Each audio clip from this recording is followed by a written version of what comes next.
नागपूरजवळ स्फोटक निर्मिती कंपनीत भीषण स्फोट झाला आहे. 18 जण ठार, 20हून अधिक कामगार जखमी. काटोल हादरले, मृतदेह शोधण्यासाठी नातेवाईकांची धडपड. तर पूर्ण बातमी जाणून घेऊया. नागपूर काटोल तालुक्यातील राऊळगाव येथील SBL एनर्जी लिमिटेड या स्फोटके तयार करणाऱ्या कंपनीत रविवारी सकाळी भीषण स्फोट झाला.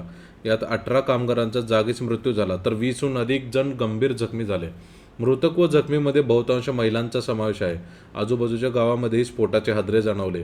HBL एनर्जी लिमिटेड या कंपनीकडे प्रामुख्याने डेटोनेटर्स उत्पादनाचे काम होते. या कंपनीत आजूबाजूच्या गावांमधील महिला प्रामुख्याने कामाला आहेत. रविवारी सकाळच्या पाळीत 100हून अधिक कामगार कामावर आले होते. नोनल क्रिम्पिंग या युनिटमध्ये डेटोनेटर्स सेलच्या पॅकिंगचे काम सुरू होते.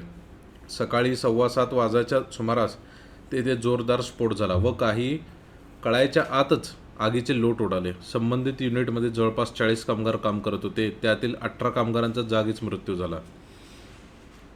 स्फोट नेमका कोणत्या कारणामुळे झाला हे पेसो तसेच राज्य शासनाच्या औद्योगिक सुरक्षा विभागाच्या तपासणीतून समोर येईल. घटनास्थळीच्या फॉरेन्सिक चौकशी देखील सुरू आहे व पथक देखील तेथे पोहोचले आहे.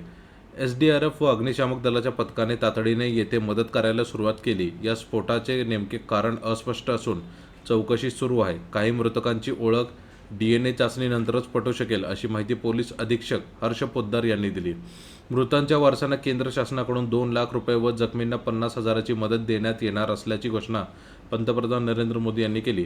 तर राज्य शासनाकडून देखील 5 लाखाची मदत देण्यात येणार आहे असे मुख्यमंत्री देवेंद्र फडणवीस यांनी स्पष्ट केले. त्यांनी या घटनेबाबत दुःख व्यक्त केले. हा स्फोट दुर्दैवी आहे.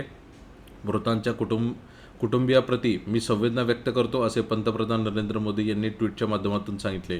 या घटनेची सखोल चौकशी करण्याचे आदेश देण्यात आले आहेत असे मुख्यमंत्र्यांनी स्पष्ट केले आहे.